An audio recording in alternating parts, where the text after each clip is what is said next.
Hey everybody, I'm the Ranting Monkey, and with me as always is Scribe. God damn it. With me as always is Scribe. Say hi, Scribe. Yes, Scribe. And the lovely SDA is joining us as well. Say hello. Hi. And look forward to a night of that, guys. I am so sorry to fuck that all up. How are you At guys least I'm tonight? not the only one. Oh man, I'm having a day. I didn't even do anything this time, and my body is just kicking the shit out of me. Oh, you wasted all your energy talking about Liam Neeson. Oh man, as soon as we were done with that, I had to go and lay down for a little bit. Oh, How did you guys feel about that movie? Did you like it? Yes and no. Okay. I thought it could have been a much better movie. It wasn't a horrible movie, but you're better off watching The Bourne Identity if you like that kind of movie. Yeah, I can see that. That's kind of my assessment. There were moments in that movie that by themselves were almost brilliant, but in the context of the actual movie they were in, it didn't make any sense. But for those of you listening that want to know more about Monkey and I's opinion of Unknown, starring Liam Neeson, check out the movies you should have watched stream that was done earlier today on Monkey's channel. If you have any plans on watching the movie, though, watch it first. Yeah, watch the movie first. That there's no way to talk about that movie without spoiling everything. So, not in any kind of depth other than what you think of it, and then past that, yeah, you have to talk about. Although I want to say now that whenever it does come out, you and I have to go see Hard Powder and then review it. Definitely. Sorry, Solon Pills here. That's it. Pills here. Oh, Slifford it. Other than a bunch of jackasses in the NFL, do we have anything to talk about before we start? Yeah, it was a super chat. Thank you, Sanguine. It is Azzy. Did I say that? It's Azzy's birthday. She is foreign and currently asleep, but a fan. 5 to 20 if nipple bounties ago. Oh shit. Oh shit. Is Lady Monkey there? I can't tonight. I can't.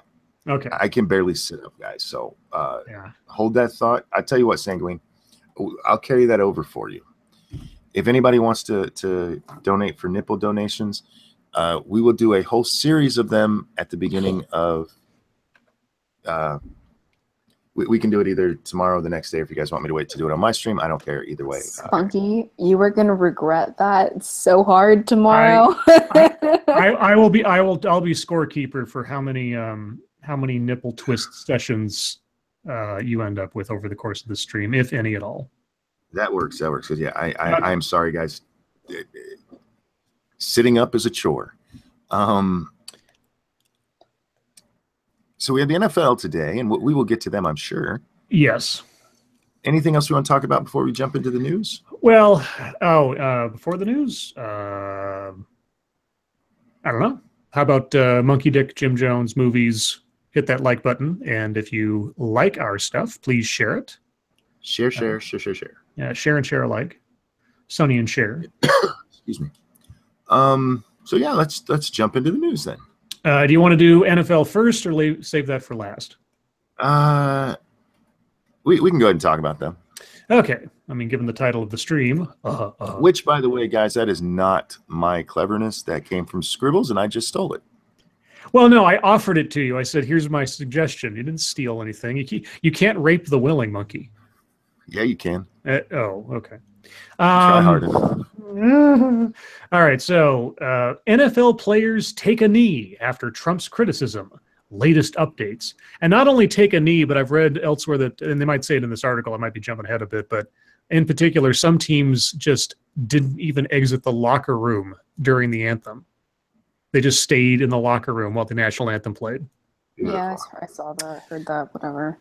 Okay, so, they have this in one big blog format. Thank you, Cogum. Oh, Jesus. All right. Add two marks in the nipple. List. Two marks in the twist column. All right. Thank you, Cogum. Holy cow. You're going to be regretting that tomorrow. Okay. I already said that. You can't just steal my joke. Well, I can't voice the same sentiment. It's not a joke. It's just an observation. At this point, I don't think it's going to be a joke. Okay, so CNN has covered this in like a list of blog posts, so I'll just go down them in order here. What we're covering. Across the U.S., NFL players took a knee during the national anthem Sunday. The kneeling came a day after President Donald Trump called for the firing or suspension of players who take a knee to protest perceived social injustices. Other teams locked in arms in unity. Locked in arms in unity? Great job, CNN. With the protest movement. Of the actions, the president said on Sunday, quote, great solidarity for our national anthem. Standing with locked arms is good. Kneeling is not acceptable, unquote. Redskins Raiders players join protest. An unprecedented day of protest in sports kicked off Sunday in London, and ended closer to the White House with more NFL players standing in solidarity with those who took a knee in defiance of President Donald Trump's controversial comments. At FedEx Field, home of the Washington Redskins, owner Dan Snyder stood arm in arm with the players during the national anthem while others knelt. Across the field, most players from the Oakland Raiders sat out the anthem with arms linked. What does London have to do with it? They never say. They were playing the game there. Oh, there's a city. Oh, sorry. I thought they meant like London, England. Yeah. Wait, they're playing a game in London? Yeah. I don't understand. Why would they play a game in London? Part of NFL outreach. Oh, okay. Players hate it because it fucks with their schedule. This is me not being an NFL fan. I have no idea. I thought they were talking about like London, Tennessee or something. Okay. All right. Let's see. And then there's players from these NFL teams protested today. And they just list off a whole ton of teams. The Falcons, the Lions, the Patriots, the Buccaneers, the Vikings, the Ravens, the Jaguars, the Patriots, the Browns, the Broncos, the Bills, the Dolphins, the Steelers, the Seahawks, the Titans, the Bengals, the Packers, the Chiefs, the Chargers, the Dolphins, Jets, Eagles, and Saints. And they list the Dolphins twice. So you know what? The Chargers need to worry more about practicing than doing this stupid shit. Yeah. I just want to throw that out there as a Charger fan. Let's see. And then you got there's a summary stuff of like Trump saying, the owner should do something about this. Fans should not condone this. You got a 97-year-old World War II veteran they found who was saying these kids have every right to protest, and they do. I guess they don't necessarily have every right to a job after the course of that, but that's exactly you and I talked about this before our stream earlier today. Mm-hmm. I don't give a shit if they protest. I really don't. Protesting on the clock, which is what they're doing, does put your job at risk, but nobody's going to get fired over this. Let me rephrase that. No starter is getting fired over this, right? Because the NFL is not going to. The teams are not going to put themselves at a competitive risk over the national anthem. They're just not. Yeah. And besides, it's bad PR anyway, because as soon as they decide to fire someone explicitly for the reason of protesting, they're racist. They're racist. They're pro-Trump, yada, yada, yada. So at worst, what's going to happen if anybody really makes... it all depends. Like anybody who decides to make themselves a mouthpiece for a political agenda while wearing the uniform after this, those are the guys, unless they are a starter, unless they are a big name, those are the guys that are going to be slowly just cut out of the team or not brought back on for the next contract or whatever. Mm-hmm. I mean, if the owners feel that strongly about it, or if they make enough of an ass of themselves. Thank you, Cryptic. Trump might be a jerk, and they have every right to protest, but I have every right not to give a shit about the game anymore. I'm going to keep calm and move on to another sport. Yeah. Sorry, Scotch says YouTube didn't notify him about my stream. That's why you should follow us all on Twitter, because we all link it out. I was in an argument with, who was it? Tyler Preston today over this. Oh, boy. Yeah, he's a doozy. Oh my God. I just mentioned that if you're doing it on the clock, then you can't get fired if you're hurting the brand. Mm-hmm. And he goes, how could they possibly be hurting the brand? Well, dumbass. A lot of people are tuning out from the NFL over this shit. Mm-hmm. And that will be an issue. I think what the NFL would really like to see happen here is for this to just all quiet back down. this was big last year, and then it mostly died down. And Colin Kaepernick, bless his little heart, did a good job in making it an issue again because he couldn't find a job. Mm-hmm. He couldn't find a job because he's only a so-so quarterback. If he was a top 30 quarterback, top 32 quarterback, somebody who was going to start, they would have put up with his bullshit. But they don't have to because he's third string at best at this point. So there's no incentive to keep him around. Yeah, and the thing is, now I'm no big sports fan. I'll be able to say that right off the bat. But there are some activities out there that are equitable to sports. And what are sports for? They are a form of competition, but also, more than anything else, they're entertainment and a form of escape. Bringing politics into your form of escape doesn't make it an escape anymore, because it's no different than having to listen to the news or some other bullshit. You want to go watch a football game, so you watch two teams beat the shit out of each other and cheer for the one that you like the best. Not have to also deal with somebody's bullshit of, well, if you don't do what I say, then you're supporting blah, blah, blah, and everybody here who doesn't like us is a racist. Like, okay, that's not how it works. So, yeah. Yeah, that's all I really have to say on it. I mean, if they want to go out and protest on their off time, knock yourself out. Otherwise, you're paid to do a job. Shut the fuck up and do it. Yeah. Ultimately, I don't really care one way or the other, because all these teams now are just businesses. They're just corporations making money half the time, and that's it. Well, so I do want to say one more thing, and I think it was one of you two who mentioned it last night, or maybe it was in the chat. It is funny that their protest is to take a subservient posture. Well, that's what I said last night. right. Yeah, okay. So I thought it came up from somebody here. I wasn't sure which of you said it. If they were really going to make a protest, they could turn their back on it. Yeah, some of them have. I think they should just start flipping it off or some shit. I'm like, if you're gonna go for it, like, commit. Make it interesting. Don't bow to it. That's just look like a Muslim doing a prayer. Yeah, take out a flag. Anthem. Take out a flag and shit on it, right in the middle of everything. Right, like something. I saw somebody on Twitter. They made the comment that a lot of people upset with the NFL players will be going to church and bowing today. I'm like, for fuck's sake. Do you not understand the purpose of the bowing at church? Yeah, it's wholly subservient. Yeah. So unless they're trying to say that they're actually, slaves to the flag, no pun intended.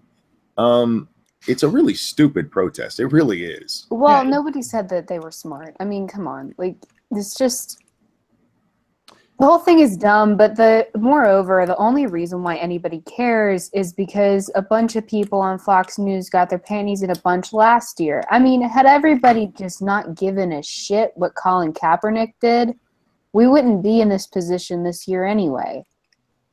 So quit getting offended by people, and then we don't have to deal with any of this. It's like anything. If you get really upset when a troll does something, they're just going to keep doing it. All you got to do is pretend like they're not there, and it goes away.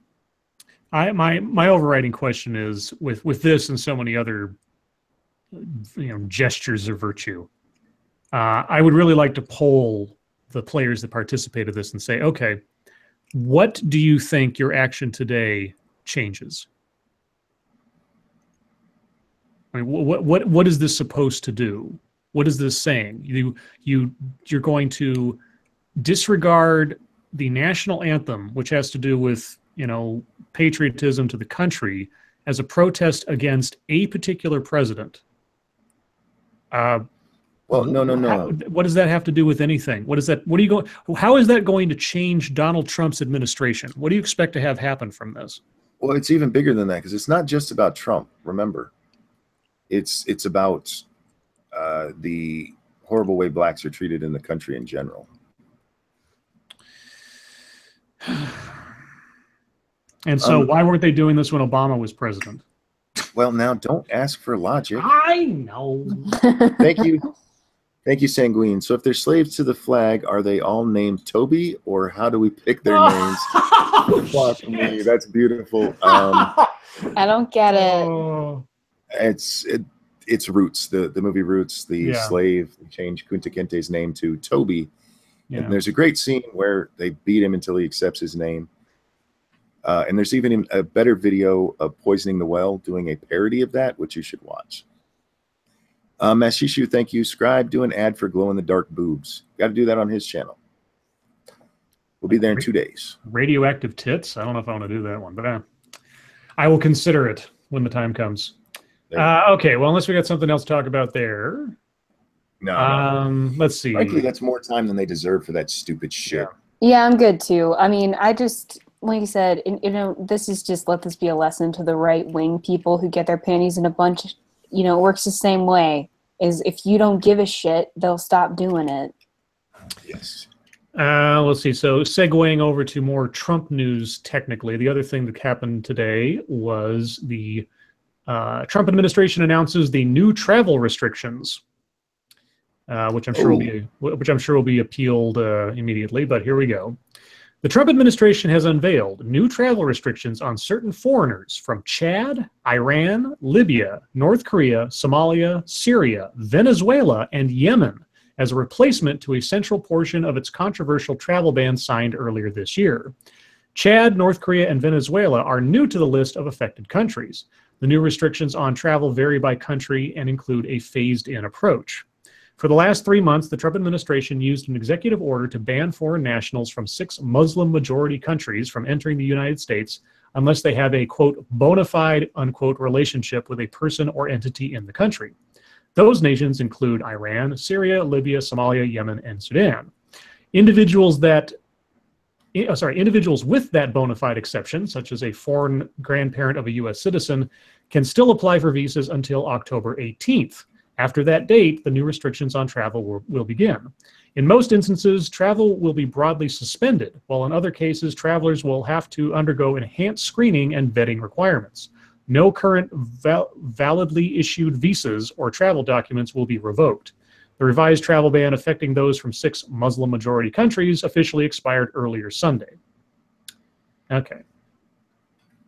So there you go. Mashishu, thank you. Here's the additional $5 for the ad, Scribe. Okay. In this one instance, just because I'm a nice guy, Mash, I will consider creating that ad, even though you're on the wrong channel tonight. A one-time deal. Nobody get any ideas. Yep. Remember, guys, that's how he pays for his dinner. I pay for my dinner with nipple twisting. Well, you can decide which one of us made the wiser choice. Yeah, definitely you. Okay, so glow-in-the-dark boobs. I will. At least I got a couple days to work on it. Okay. I forgot what the ad or the story was. I'm so sorry. The travel restrictions on all the countries. Yes. I'm surprised they're putting those out with the Supreme Court waiting to hear it. Well, I mean, I wonder if this technically becomes a new item because they added different countries and changed everything, that it becomes a whole different argument now. Yeah, I don't know enough about how they did it to speak intelligently on it. Yeah. Let's see. Oh, wait. We have a birthday request. And make sure I'm saying that right. Is that AC? Yeah, confirm that for us. Icy. Okay. All right. Sanguine wants to know if we can sing Happy Birthday to Icy. She'll get a kick out of it when she watches it tomorrow. Are you ready? Yes. Happy birthday to you. To you. Happy birthday to you. Happy birthday, Icy. Dear Icy. I see you. Happy birthday to you. Happy birthday, Icy. I almost did like a Jeff Goldblum rendition. There's like happy birthday or something. It's just like, what the fuck? Okay. Let's see. The other story I had today, which honestly didn't get a whole lot of play, or at least compared to like guys kneeling at a football game. There was a shooting at a church in Tennessee. One person died, but here we go. And here's the latest. A lot of stuff has been happening on this case today, but not a lot of coverage. The U.S. opens civil rights probe into church attack, which was real quick since it just happened today. 6:50 p.m., I'm assuming Tennessee time. Federal agents have opened a civil rights investigation into the shooting at a Tennessee church. FBI Supervisory Special Agent Joel E. Siskovic III, Jesus, says in a news release that the FBI and the U.S. Attorney's Office for the Middle District of Tennessee will investigate the shooting at the Burnett Chapel Church of Christ in the Nashville neighborhood of Antioch. The statement says the FBI will handle the collection of evidence. The shooting left 1 woman dead and 8 others wounded, including the suspect, who is now in police custody. Now, here's what I heard about the suspect. I'll read this part here, which actually talks about him. Before a church shooting in Tennessee, a man with the same name and description as the suspect posted some bizarre messages on social media. Nashville police say 25-year-old Emmanuel K. Sampson of Murfreesboro fatally shot a woman outside a church on Sunday, shot 6 others inside, and pistol whipped a church usher before apparently wounding himself. On Sampson's Facebook page, a post in the hours before the shooting read, quote, "Everything you've ever doubted or made to be believe as false is real, and vice versa be." Okay. Another post read, "Become the creator instead of what's created. Whatever you say goes." A third post read, "You are more than what they told us." Okay. Sampson also posted several shirtless photos of himself flexing his muscles. In some, he wears a tank top that reads "Beast Mode." Now, I need to verify this because Twitter, which of course is the bastion of accurate information, Oh, yes, of course, has told me some particular details about this guy, but let me find a news thing that'll hopefully give some better information on this. While you're doing that, thank you, Timothy Steelbeck, regarding the glow-in-the-dark boobies. Describe bioluminescence, not radioactivity.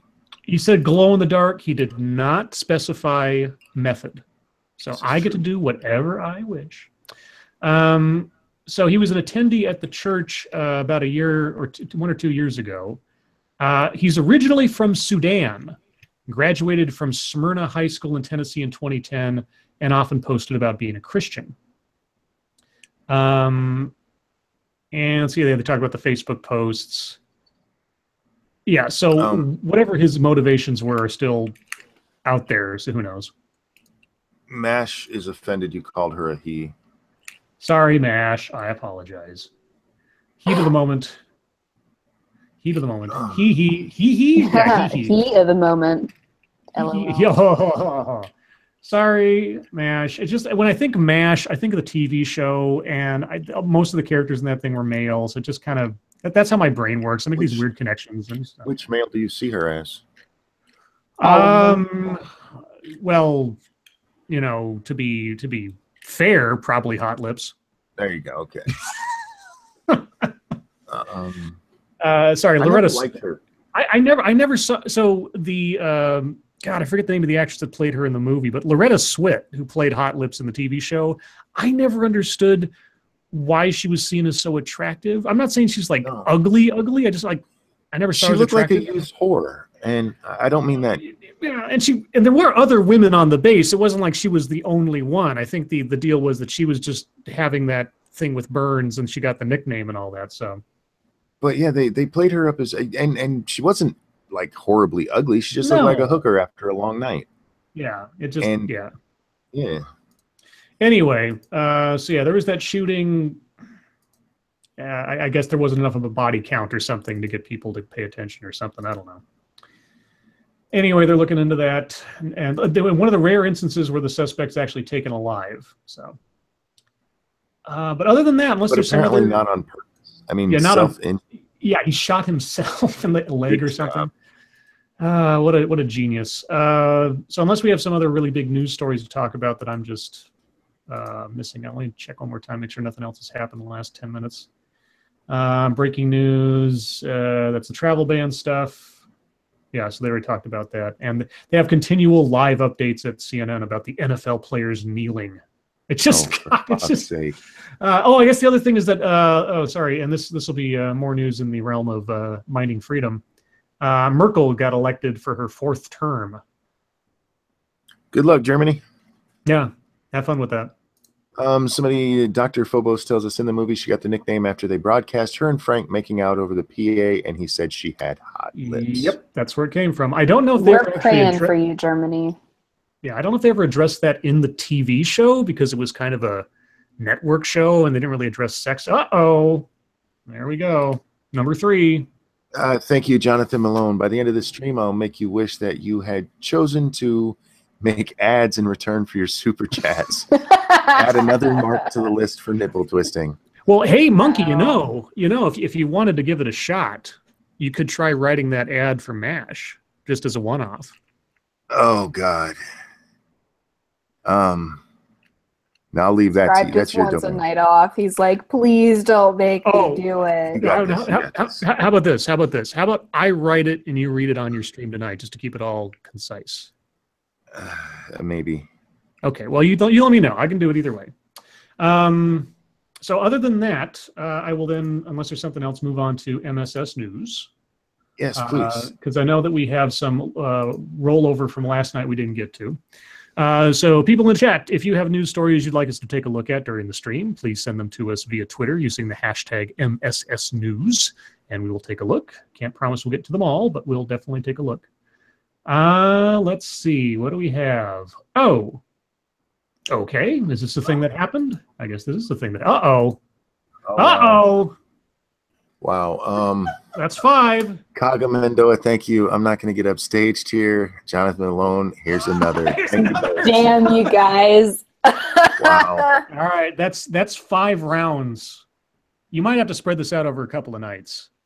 Oh, no, we'll just get it all done. SGA can tomorrow night. Oh, my God. We'll just do it all at once. Okay, so we got 5 rounds. I ain't afraid. And there's still an hour and a half left in the stream. You should be afraid. Okay. Oh, shit. God. Oh, God. Thank you, Kagum. Bring it, John. Coming on 6. Holy cats. And I think Sanguine's still $10 off from getting his paid up for. Dark says you need to stock up on some monkey nipple cream, Ranting Monkey. Yeah. Yeah. Or maybe some like Novocaine, something. Okay, well, you guys keep an eye on that. I'll start looking at the news. Wow. Oh, shit! Thank you, Jonathan Malone. Here's 3 more. You guys do realize Holy that I sponsored shit. the ads for I've made, right? Do not make me keep going. What is this? 9? We're at 9. 9 now. German for no. We are in German for no territory. Holy shit, you guys. I'm going to hold off on opening up a news story for a second because I expect something else to come up any second now. Just interrupt me. This is awesome. Okay. Is there going to be a pause for me to read a story? Ass off super chat contest. I love it. Whose dick is bigger? As basically the by all means, hey. No. See, I'm reading it as it. Oh no, you didn't. Oh, for fuck's sake. Kaga Mendoa, thank you. Well, fuck off, John. You called my bluff. Oh my God, 11. 11. How did we get to 11? Wow. How did we get to 11? Was that a 2? Was that? Oh my God. That was 2. That's 2. I wasn't paying attention to the dollar amount. Jesus. Okay, I'm not sure if this is Lords of the Night or a round of Jerry's Kids at this point. Jesus. Oh my God. Jonathan, thank you. Mine is what he says. Holy Christ. Do you hear her in the background? She's anticipating tomorrow. So I did a whole promo centered around the other night where this was like a big deal. You had a whole like 3 or 4 in a row kind of thing. You're not going to have nipples after this. Oh my God. They're going to be on the ground twitching. Backscan, shut up. That's 12. All right, so you've got a dirty dozen going on. Thank you and fuck you guys. Okay, all right. Have we hit a lull, at least for a couple of minutes, maybe? I think so. I think we've established that John has the bigger dick. All right. I'll wait until I hear the next scream of joy from Lady Monkey. In any case, this story comes from Peter Stewart. Iran, not North Korea, Iran tests ballistic missile and, quote, we won't ask anyone's permission, unquote. Do what now? Iran has tested a ballistic missile as well now, violating UN resolutions that bar Iran from building weapons with nuclear capabilities. Well, it's okay because Obama made the deal with him, so no big deal. Yeah. Iran said on Saturday it had successfully tested a new ballistic missile with a range of 2,000 kilometers and would keep developing its arsenal despite U.S. pressure to stop. The United States has imposed unilateral sanctions on Iran, saying its missile tests violate a UN resolution which calls on Tehran not to undertake activities related to missiles capable of delivering nuclear weapons. Iran says it has no such plans. U.S. President Donald Trump said on Twitter the missile test illustrates the weakness of the Iran nuclear deal reached by his predecessor, Barack Obama. He also linked the action to recent aggressive moves by North Korea. Quote, Iran just test-fired a ballistic missile capable of reaching Israel. They are also working with North Korea, Trump tweeted. Not much of an agreement we have, unquote. Real quick, thank you, Miss Slim One. Here's a mini donation for the nipple transplant. I appreciate that. Jesus. They talk about how Britain also sort of condemns it, and yeah, but this story's like, half a page. Because what you need is Iran also testing missiles right now. That's great. Oh man, didn't have enough problems. Okay, moving on. What's this? What? We can't have just 2 stories. That doesn't make any sense. What? Okay, only 2 stories posted today? That seems weird. Okay, well, I'll check them just to see. Yeah, maybe I'm having a glitch or something because that doesn't, unless nothing happened. Twitter likes to do that to us. Let me reboot Twitter here and make sure that I'm not getting something kooky going on. And I am hitting the latest tab in order to. Did you get the Gore firefighter fundraiser? Well, I see it, but that's the second and last one. And then I see man accidentally starts Twitter war between natural history and science museum. Those are the only 3 I'm showing. You have super chats. Oh, sorry. Yep. Thank you, Cryptic. Notice that the 2 Obama deals are written on toilet paper, flushed down the toilet once he left office. Well, they were pretty much flushed while he was still in office. Make Europe Strong Again wants to know how much for noogies and wedgies. We don't do wedgies because that touches the monkey butt. There is a $200 bounty on a one-time straight donation of $200 to get a monkey slap on the ass. Noogies, just let me know when you want it, and if I'm having a decent night, I'll let her do that for free. I don't know what's wrong. So I've gone to the Twitter website on my Twitter app. I only see, as far as the latest tab is concerned, there's only those 2 stories. That's it. Yeah, I'm not saying. Okay. Well. Yeah, that's all I've got too. All right. Well, then I'll read the other story that we got then. Well, it still should be showing the ones from yesterday, shouldn't it? The latest, I think it only shows like the last 24 hours or something up to. Okay. So this other one comes from Peter Stewart. Gore. Well, here's one. Oh, sorry. This is one from 5 hours ago. I don't understand why it's not showing the latest. Okay, go for it. If you go to top, this is the second one down. Okay, 1 second. The Mad Pooper? No, it's not what I got. Okay, well, my app is all over the place then. This comes from Terry Diamandis. Thank you so much. From Everyday what the hell? Everyday Feminism. 10 warning signs that show you're siding with whiteness. Oh, this is gonna be my story for Deep Topic because it's kind of a. You want to hold it then? We can hold that. Well, I mean, if we don't have any other MSS news that Twitter's going to tell us about, I could read it now. But let me see what else I can find on, because like I said, when I go to, instead of searching it by latest, it's giving them to me if I do it. Fucking Twitter. I don't shit together. I'm trying to run a show here, you bastards. I know, jerkwads. But now I'm back to September 14th. What the hell? 5 hours ago, and then September 14th. Okay, well, unless or until we can figure this out, I will do this, just for the hell of it. So this has been posted on Twitter. Ian Miles Chong highlighted it a little while ago. And you'd almost think that I was reading something from The Root, but it doesn't deal with black people so far as I can tell. But this is coming from Everyday Feminism. And when I think feminism, I immediately think about Asian Americans, I guess. Yes. Or something. And this actually reminds me of one of those Race in America videos I did a while back, which I think Snarled has stopped doing them. Maybe they haven't done one in quite a while, but that's a side note. Asian Americans, 10 warning signs that show you're siding with whiteness. Those two. Sorry, what? Sorry. Oh, yeah. I forgot to mute myself there. Let's see. And this is by someone named Aisha Sharma. Can I get a... Can't see who she is. Okay. I grew up thinking I was white. Okay. When I was 8 years old, I would play house with my best friend, a cisgender South Asian girl. Is that how you thought of her when you were 8 years old? Cisgender? Did that matter? Anyway. I was Eric, and she was Ashley. We were the quintessential heteronormative white couple.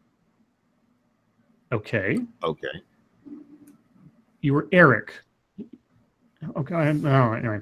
I would pretend to read huge books in a matter of seconds, really skimming dictionaries and then proudly looking up at my girlfriend for an affirmation while she primped her hair in the mirror. You were 8. Okay. As it turns out, many years later, I've realized that I'm a transgender, expansive South Asian and have lots of problems with cisgender white boys named Eric. Is that supposed to be a joke? I'm going to read that again for those in the cheap seats. As it turns out, many... Corey, and one for the road. Corey.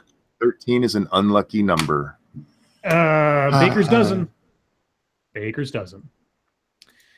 Okay, I'm gonna read that line one more time. As it turns out, many years later, I've realized that I'm a transgender, expansive South Asian and have lots of problems with cisgender white boys named Eric. Yeah, well, you know what? Just, okay. But being a non-black South Asian from an upper-class immigrant household, I assimilated so hard... I assimilated so hard. Jesus, what are you, the Borg? Jesus Christ. I assimilated so hard that I came to identify almost completely with the white people around me. This view of view of myself drove a wedge between my family and me. I grew distant from my parents when I became subsumed in my friends and caught up in the belief that they were too culturally different to understand me and all of my white Americanness. What the fuck are we reading? Everyday feminism. It also led me to experience a comfort with whiteness, which I now am realizing has been hugely self-destructive for my personal growth, self-acceptance, and ability to engage with other people of color. Newsflash, you're Asian in America, you are white. I gotta find a picture of this. I mean, the author is making her race relevant, so I'm gonna look her up and... Oh, for fuck's sake. Is that her? Yeah. Would you be able to tell that? Oh, okay. Thank you, Sanguine. Is transgender expansive like a fucked up decolonized colonialism? 15 of 20. Okay. Well, I'm getting some weird results on Google Images for that name. I can't tell if this is the author or not, and it's not giving me any hints. So, all right. Anyway, where were we? I want to speak to those of you who are interested in thinking about your race more critically and understanding how we, as Asian Americans, can be complicit in siding with whiteness. In sharing, I intend to list qualities that I have seen in myself. What, sorry? Siding with whiteness? Siding with whiteness. Yeah, so, painting your house. People are the same.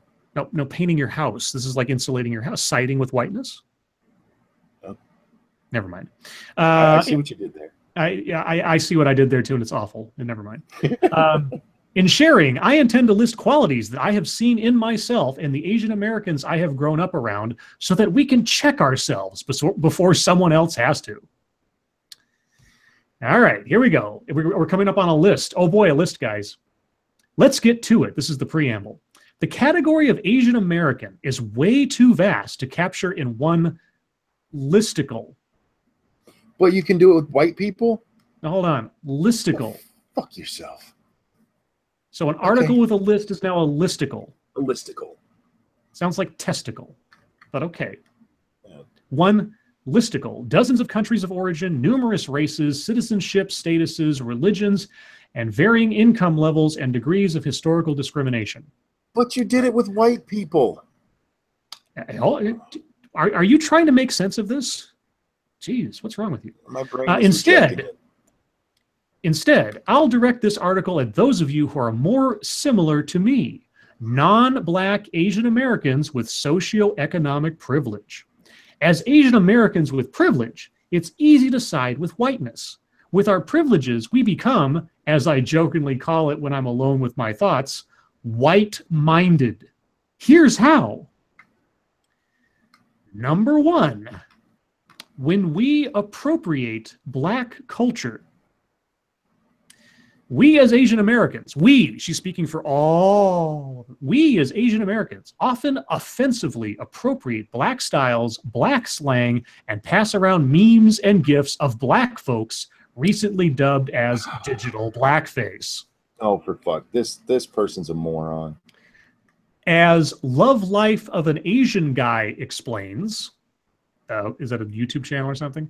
Sometimes Asian Americans who grow up in communities with Black people assimilate into Black culture because in these settings we feel that white and Black cultures are our two options. We, okay? Who elected you? We choose to assimilate into Black culture and to adopt Black role models because we experience racism from white people and we experience identity crises in being constantly regarded by both white society and Native Asians as foreigners, as not belonging. Says who? Having grown up around mostly white people and South Asians, I can't really relate to this. In the communities I grew up in, Asian Americans would appropriate Black culture with an astounding distance from Black people. Now, here's your problem, author, first and foremost. You did not distinguish what your example person was saying versus yourself because you did not use quotation marks. So I don't know where you're quoting Love Life as an Asian Guy ends and you begin. Maybe it's an Asian thing. I don't know. But regardless of our early experiences and exposure to Black culture, all of us need to understand one thing.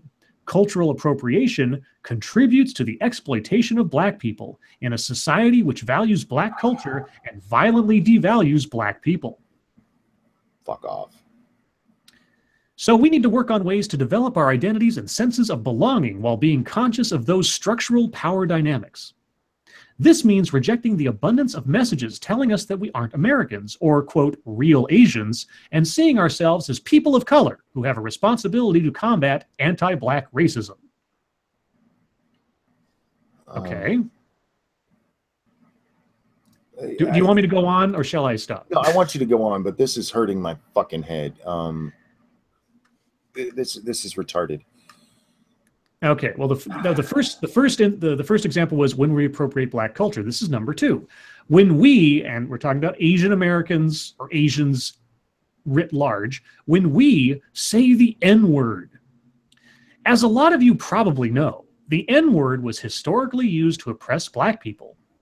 More recently, many Black folks have reclaimed and redefined the term. Wait, they didn't reclaim the word, they claimed the word. Yeah. If they reclaimed it, that would have meant they started it, and I don't think there's any proof of that. I'm sorry, I have a problem when people misuse words.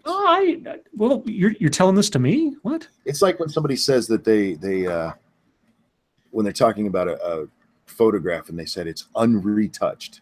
No, unretouched. No, it's not. Oh, here we go. As an anthropology student, I can tell you this. Reclaiming a word is only possible for an individual who belongs to a group that has historically experienced oppression from that word. No, it's not.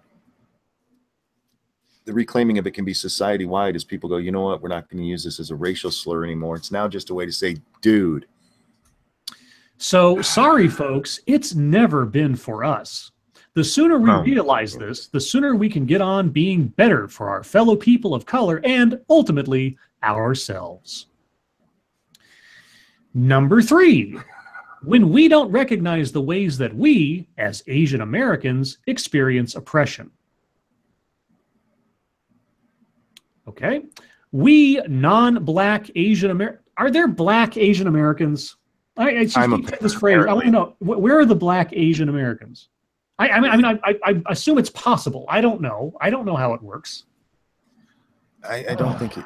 All these categories. Okay. Okay. We non-black Asian Americans with class privilege might not recognize these histories of struggle and can feel even closer to whiteness on account of the belief that all Asian Americans have lived lives similar to ours. Okay.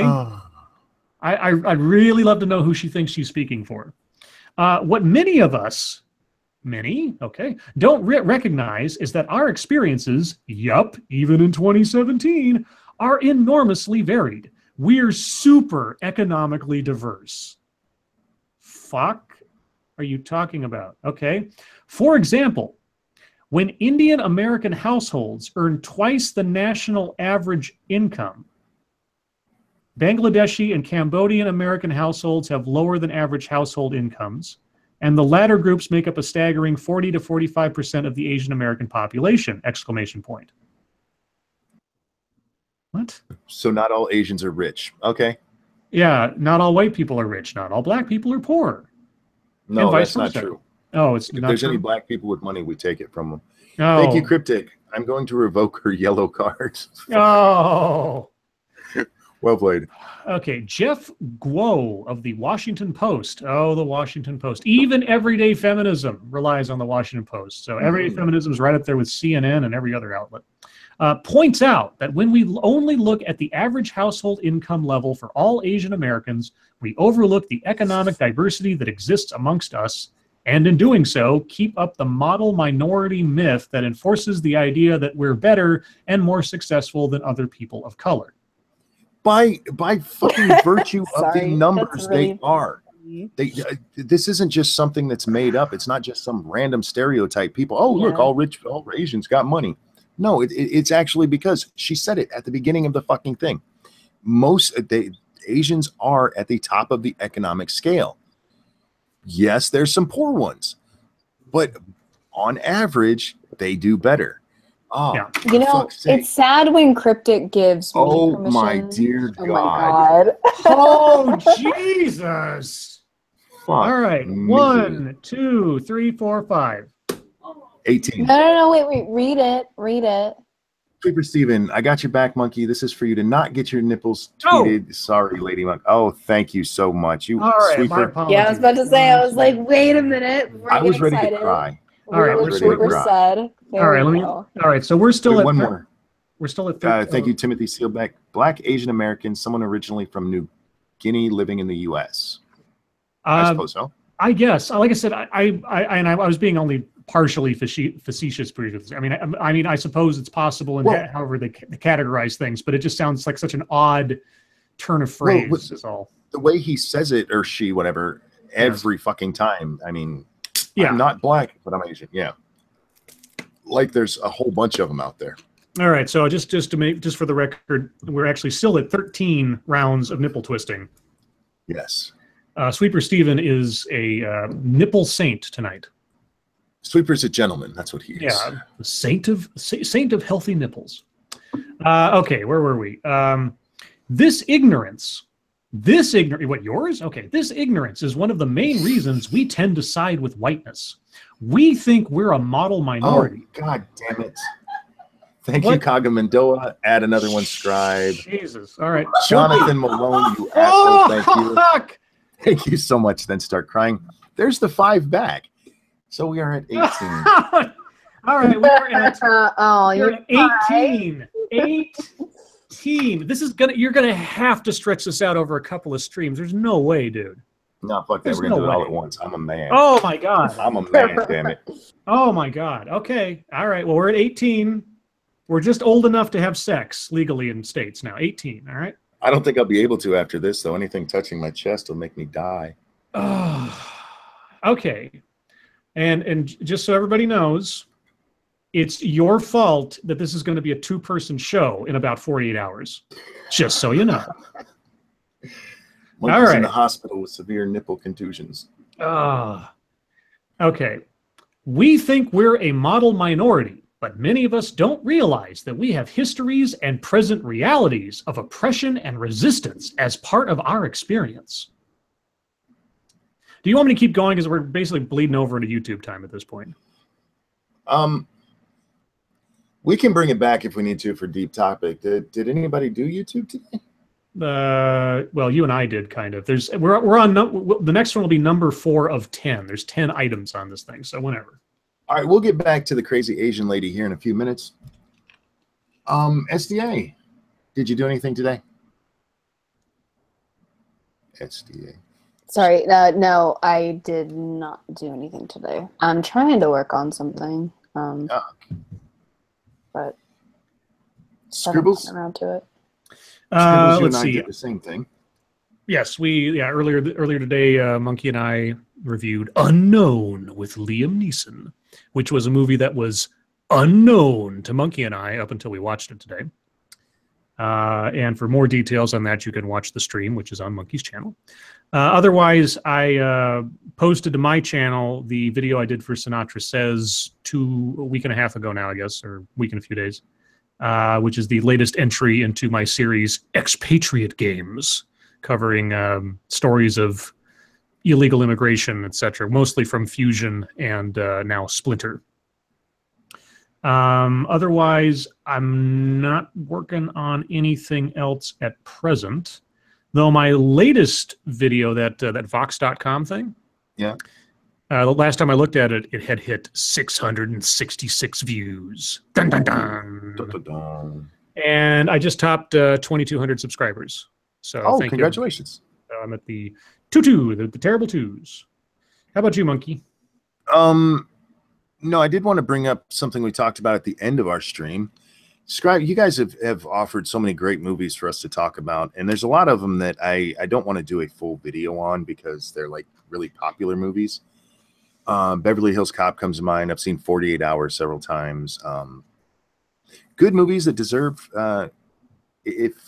as we're in a younger generation now, if you haven't seen them, they're worth a look, but they're not ones that I want to really dive into because I like doing kind of the weird ones, the lesser knowns. So I had this idea that we could maybe do shorts where we would go over just generally the movies, our thoughts and remembrances on them, where we're not really digging into it scene by scene.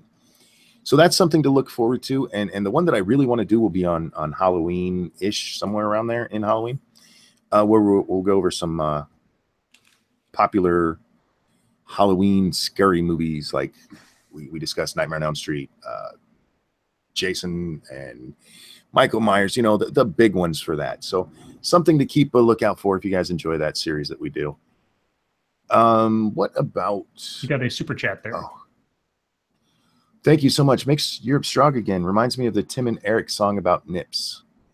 Don't know. Not familiar with that. I have to look that up. I don't know about any drama going on. A lot of the stuff I saw today was just like a lot of reactions about the kneeling stuff. Ben Shapiro has had a pretty good run. Oh, that's another one. Dear God, there's 19. Thank you, Sanguine. So, Monkey, are you going to have to get Impractical Joker-esque nippleless T-shirts or shirts? 2020, let's get the nipple twist bar legal. Oh, shit. One of the problems with this, the whole thing I have going on with my spine, I don't wear shirts most of the time anyway. I can't. Mm-hmm. They hurt my back. Mm-hmm. So I won't have to worry about anything brushing against my nipple. Let's see. As far as YouTube drama, like I say, nothing jumps to my most of my YouTube drama information comes from. Oh wait, there was something. I don't know enough about it. Jim, Mr. Mediker, he posted a video from another YouTuber who was being blackmailed by some Kotaku writer or something. I don't know exactly all the details. I'm not going to say any more because I don't want to tell stories out of school. But Jim retweeted a video from that guy that broke down the entire deal, and it was an unlisted video, so he's trying to keep it relatively private. So if you're subscribed or you follow Mr. Mediker, check out his Twitter stream. I don't know if this is the next big scandal, but the way Jim was talking about it's like, you guys have been kind of dormant since Gamergate. I guess you're starting up again, Kotaku, or something like that. Oh, yeah. Shit. I was like, oh, shit. So I would definitely have to check that out. Yeah, most of what I saw today was just about the kneeling. It seems to be pretty polarizing.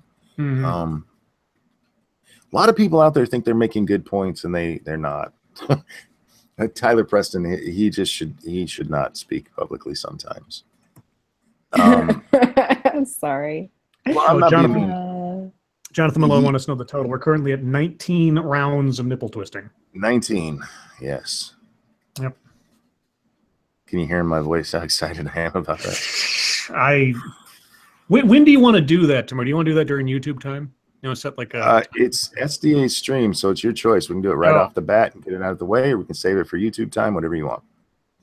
Oh, I don't know. I'm going to have to think about that. Maybe I'll talk to Lady Monkey and we'll see if we can work something out. At this point, you probably have to set aside deep topic half hour to cover all this. No. Don't you guys worry, Lady Monkey, and I'll figure something out. Holy cow. I have an idea. I've got an idea. Okay. You guys work out the details. We'll do it tomorrow. And again, I'm sorry I can't do it tonight. I can't. I can barely sit. Yeah. So that does that. So we're back to deep topic time. Oh, fuck. 21. Thank you. We can drink. Thank you, Jonathan Malone. Here's 2 more, and I promise after 240, I won't do any more. Jesus. 21. There's no ceiling on this, so yeah, blackjack. We have hit blackjack. Among other things. Also legal drinking. So there you go. Yeah. This may be the best worst idea I ever came up with. Yeah, I thought that, you know, a minute per dollar of not smoking was pretty genius. This is nuts, dude. It's awesome because thank you guys so much for being this invested, but this is gonna hurt like fuck. Oh my god. Yeah, and if you want to like let people know how nuts this is, I did just do a promo that profiled this entire process, which you can share if you haven't already. I've told you about this before. When I take my medicines, sometimes like my body will go numb. But there's certain parts of my body that don't, and ironically, my nipples are part of that. Right. My shoulder blades, my nipples, pretty much chest up is still quite alive. So you guys, you're gonna hurt me tomorrow. Well, Lady Monkey is gonna hurt you tomorrow. Yeah, Lady Monkey's going to. Oh, Lady Monkey says, Ranting Monkey, you stop complaining. Don't rain on my parade. Oil up your pinching fingers there, Lady Monkey. No, don't oil them up. Then it might slip and we might have to do them over. I hate when we have to do them over. Oh, sorry. Chalk them up. Sorry, chalk them up like going on the uneven bars. And there will be no slapping of the nipples tomorrow. This is straight pinching. What about tugging? No, God, no. Well, what if it's accidental tugging? There will be tugging because she gets so excited by it she can't help. Is that the new movie by Paul S. Anderson? There will be tugging. I really wish you guys could see her face as she does this. She is the happiest I have ever seen her on stage. Oh my God! Ice packs for monkey nips, says Matt Sheeson. Okay, what are we on? We're on deep topic time. Unless anybody knows anything else about drama. No. Lady Monkey, your hands might cramp. Oh, you should get Grand Monkey to chime in on that one. No, Grand Monkey's done that on because, like I said, I can't wear a shirt. Yeah, that's right. So there for about 2 months, she was just fascinated with nipples. Oh God! Like, get off of me! Yeah. All right. I'm sorry. Can you guys hear him? You're fine. Yeah, it's fine. Yeah, it's okay. It's just Jinx. It's fine. What was the next? All right. So we're on number 4 of our Asian complaints. Or sorry, the sin. Basically, this is the list of 10 sins that Asian Americans commit in siding with whiteness. That's how this article should have been sort of framed. These are the not the 10 commandments, but the 10 violations or something. Did I cut out, or do you guys have your microphones off? You guys have your microphones off. Okay. because it's really quiet. Jinx is barking up a storm. I'm sorry. Okay, now I just wanted to make sure that nothing was wrong, because I was like, where did the silence go? I started typing, but I forgot to click the box first. Okay. So I hit the one that side. I didn't mean to mute myself. Sorry about that. Okay. No, it's okay. It's just like you kind of hear when there's no sound coming from your other people, and I was just kind of like, oh shit, did I just drop out? Okay. Anyway, number 4 on the list of sins: when we participate in anti-black humor. You mean like the stuff that Chris Rock was doing in the 90s? Anti-black humor. Well, let's find out. It's my opinion. It's going to be that. Oh, sorry, go ahead. It's going to be the stupid shit from the 80s where if you tell a racist joke, you're racist. Okay, so this is how she starts it out. It's my opinion. It's my opinion that racist jokes always come from real-life racial anxiety or bias held deep within ourselves. Very good, Monkey. Called it. And 2012 data from the Pew Research Center actually shows that 28% of Asian Americans claim that their Asian American group gets along, quote, not well at all, unquote, with black people. 28%? You mean less than half? Okay. So don't make racist jokes, because everyone who lives in the U.S. has internalized anti-black racism to some degree, and Asian Americans are definitely no exception.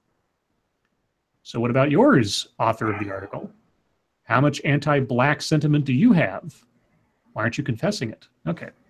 Number 5. When we brush off or laugh at jokes about ourselves, our culture, or family's accents. Yes, have no sense of humor about yourself. Do not have the ability to laugh at yourself or not take yourself too seriously. Asian people, just, everything's got to be serious all the time. You know what? Hey, there's something going on in chat I want to address. Okay. I will set up my camera tomorrow, and if I can get enough light on this, I will record it live with me actually getting my nipples twisted. Will that count as something you could get flagged for? Well, no. I won't play the video live. What I will do is fuzzy it out. Okay.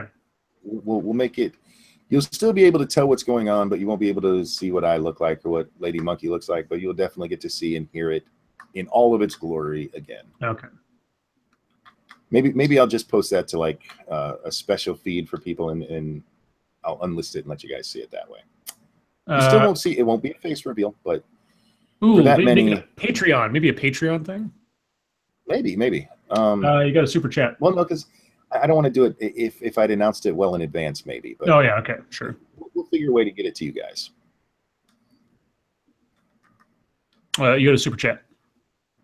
Did I? Where'd it go? I'm so sorry. It's okay. Thank you, Sanguine. So how do you stop a black man from drowning? Take your boot off the back of his head. Yes, I'm going to hell. I got to start reading these things in advance. Okay. So yeah, don't brush off jokes about Asian people. I'm not trying to tell you. Okay.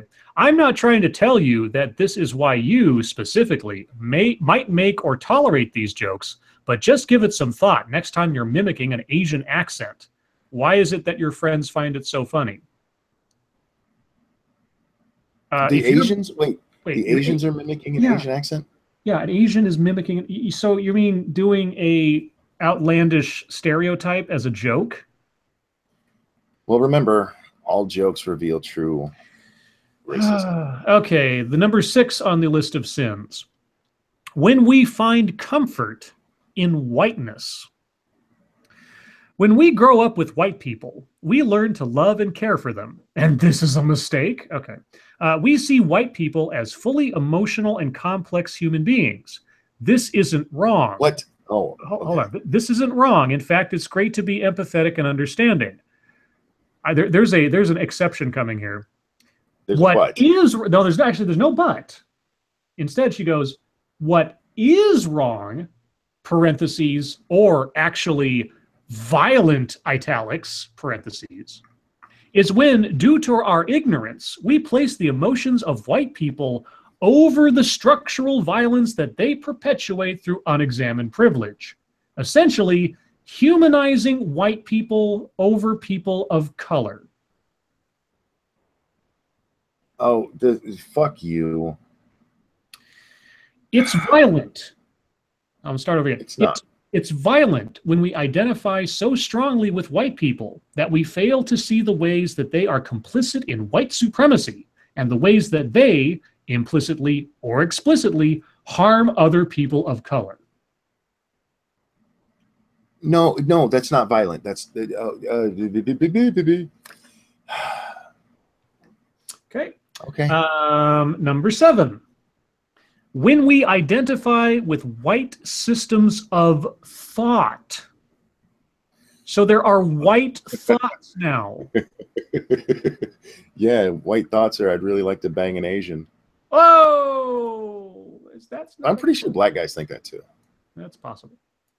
Okay, our privilege leads us to identify with systems of thought like political conservatism. Political conservatism is a white school of thought. Okay. Let's see. Now, who has run for the Republican nomination of president recently? Gosh, was there a Cuban?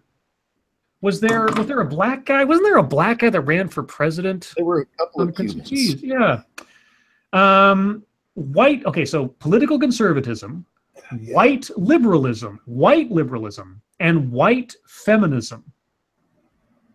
Okay, now here's something that I want to clear up real quick because I've done a couple of videos on this. My understanding is that white feminism and black feminism at its core doesn't actually refer to race. It's sort of like thinking of white magic versus black magic. It's like two schools of the same thing, but they have different opposing viewpoints. White feminism is sort of your vanilla, plain, everyday feminism, ha ha ha. And black feminism is where you get the intersectional stuff in. That's like black feminism was supposedly categorized as the intersectional version of feminism. And yet they keep being conflated as also being with race. And I guess there's no difference. There's no way to sort of say they're wrong in saying that. But the way she's saying that, there's feminism that's specifically for white women that doesn't also apply to women in general. Thank you, Timothy Seelbeck, Alan Keyes. Yeah, there's a lot of black conservatives. They don't get as much. They don't get as much press because they're the bad ones, if you ask. Okay. Certain groups like the idiot who wrote this. Okay, especially for those of us who don't grow up around many other people of color, we can grow very comfortable with this thinking. So, what conservatism, liberalism, and feminism, but the white kind. Okay. For example, if we identify with feminism that is actually white feminism, I hear the No True Scotsman music playing somewhere, then we continue to not only delegitimize our experience as Asian American people, but we can largely overlook the urgent importance of practically applied intersectionality in our politics. This is some brainwashed bullshit. Asian American is a race and or ethnicity, depending on how you want to look at it, whatever. Feminism is about women. What the fuck does one have to do with... Thank you, Cryptic. What is the #1 crime in Asia? Identity theft. Okay, we only got 3 left. I'll try to run through them because my brain is oozing out of my ears at this point. This is on par with a Root article. It really is. Yeah. Number 8 on the sins list. When we don't actively mobilize resources for people who have more urgent needs than we do. Yes, redistribute the wealth. For those of us with socioeconomic privilege, we need to use the resources, access, and wealth that we have to support individuals in our communities who are seeking assistance. For example, we need to be supporting trans people of color who are seeking survival funds for housing, medical care, and gender-affirming treatment. Gender-affirming treatment? That is the phrase that is here. All right. All right. What does that mean? Like, people treat you in a way that, like, affirms your gender? Getting a makeover? Okay. I don't know. We need to support the work led by trans people of color, some of the most marginalized people in our communities, in a way that affirms and supports their existence. Okay. Okay. This fucking shit. Okay. We're almost done. 2 more. Number 9 on the list of sins, when we don't see ourselves as people of color with visions for supporting other people of color. What? Read that again. Try that again. When we don't see ourselves as people of color with visions for supporting other people of color. Visions. So when you don't see yourself as a black guy supporting other black guys. Or you don't see yourself as a person of color having eaten peyote for people of color. Yes. With visions. The way that we label ourselves can determine our relationship to social groups. Well, yeah. Sure, if you call yourself a Nazi, you're probably not going to be allowed in some and allowed in others. Probably. If we're inside, outside, or somewhere in between. Sorry, that was like a dash sentence. I don't know why. I'll read it again just to make sure. The way that we label ourselves can determine our relationship to social groups if we're inside, outside, or somewhere in between. The identifier people of color is no exception to this logic. When we think more about our identities and experiences as people of color, we start to understand ourselves in the context of those who came before us and the people of different experiences who exist all around us. You're talking about magic words. If I say, I am a person of color, suddenly I am imbued with the knowledge of the people who came before us. I am aware of the context of that phrase and blah, blah, blah. Somebody told me on one of my videos, I forget which one, but they told me that I seem to have a lot of white guilt. And I simply told them I just don't think I'm better than anyone else because the people who fucked to make me were white. I see a lot of this in the white community, in the alt-right, alt-white nationalist bullshit community, where people take credit for the shit that white people have done. Nothing they've done.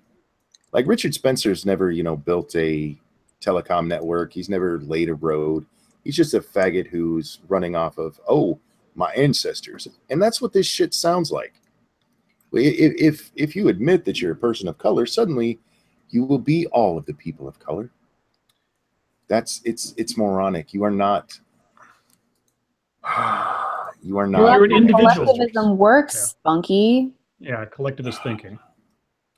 Okay, we're almost done. Considering our identities through this perspective allows us not only to identify as people of color in our language, but for that label to actually mean something, namely unity with other people of color in a common struggle against white supremacy.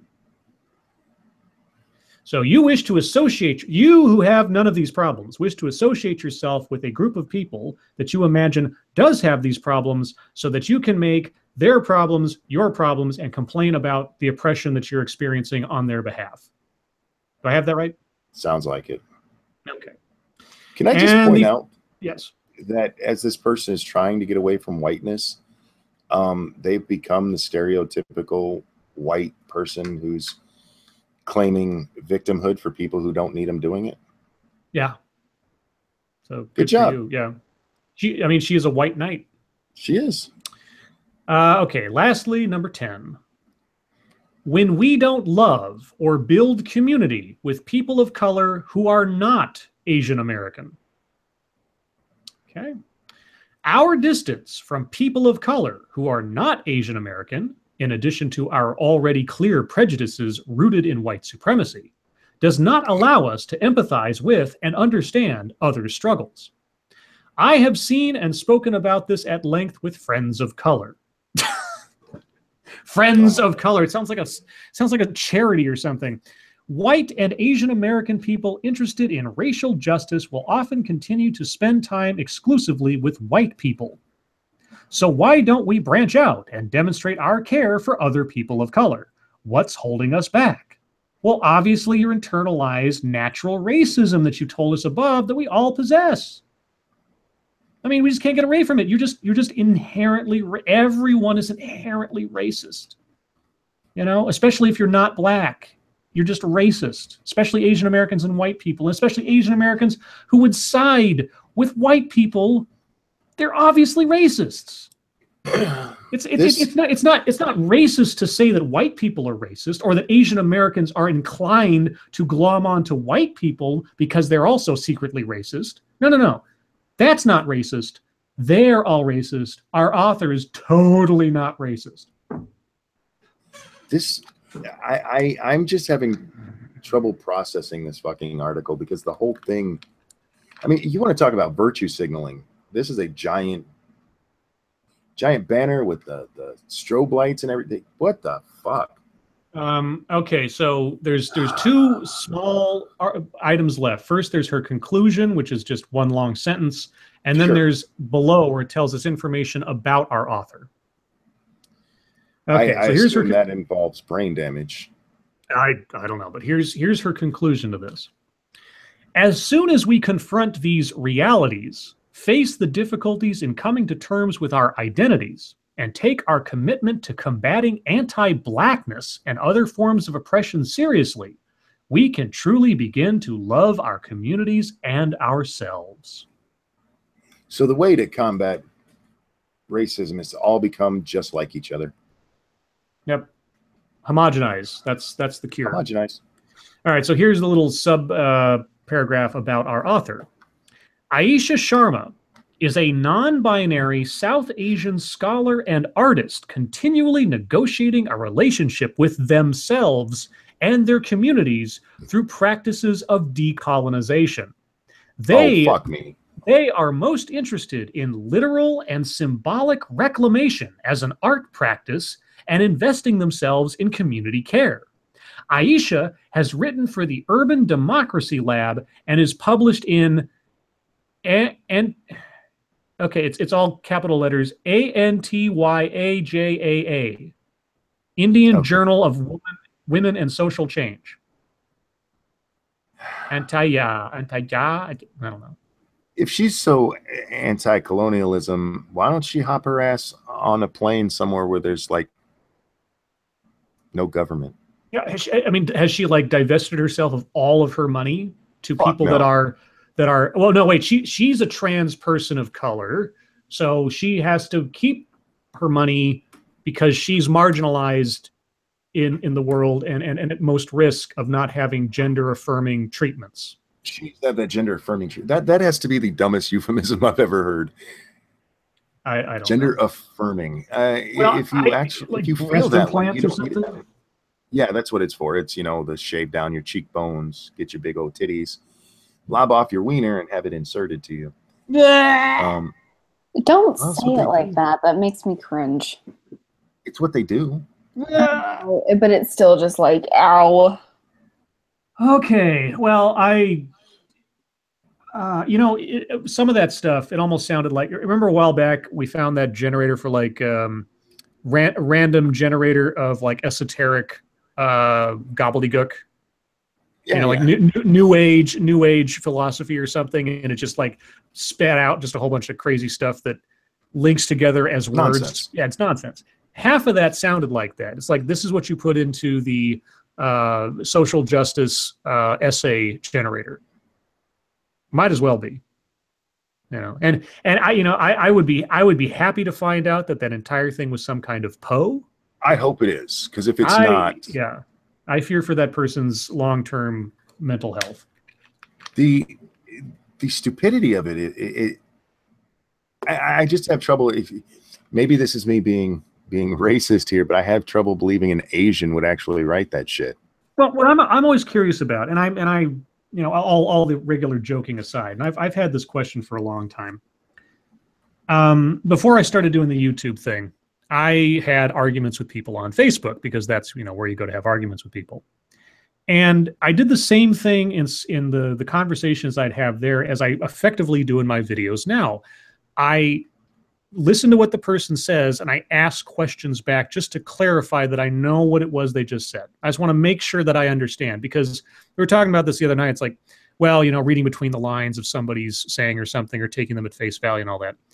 Well, allowing for the possibility that I am not understanding, or they're talking to me from a perspective that, you know, they know stuff I don't. I just want to make sure I understand.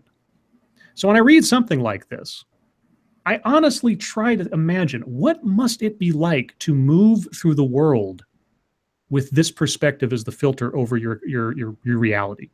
How do you interact with other people, the world in general? How do you operate under a belief system like this?